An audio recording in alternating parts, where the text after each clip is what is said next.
ಹರೇ ಶ್ರೀಕೃಷ್ಣ.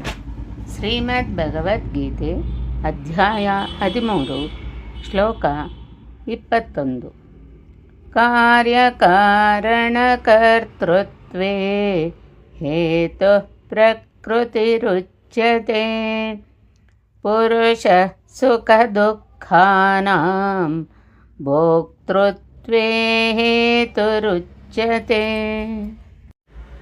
ಈ ಶ್ಲೋಕದ ಭಾವಾರ್ಥ: ಕಾರ್ಯ ಮತ್ತು ಕರಣ ಅಂದರೆ ಯಾವುದರಿಂದ ಕಾರ್ಯವು ಮಾಡಲ್ಪಡುವುದೋ ಅದು ವಿವೇಕ, ವೈರಾಗ್ಯ ಇತ್ಯಾದಿಗಳು ಮತ್ತು ಅಶುಭ ಕಾರ್ಯಗಳು ಕಾಮಕ್ರೋಧಾದಿಗಳು ಕರಣಗಳು.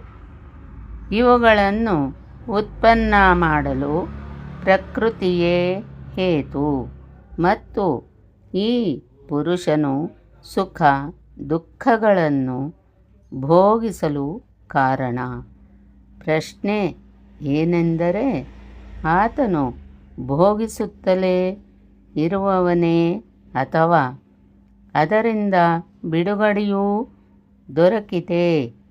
ಪ್ರಕೃತಿ ಪುರುಷ ಎರಡೂ ಅನಾದಿ ಎಂದ ಮೇಲೆ ಅದರಿಂದ ಬಿಡುಗಡೆ ಹೇಗೆ ತಾನೇ ದೊರಕಿತು?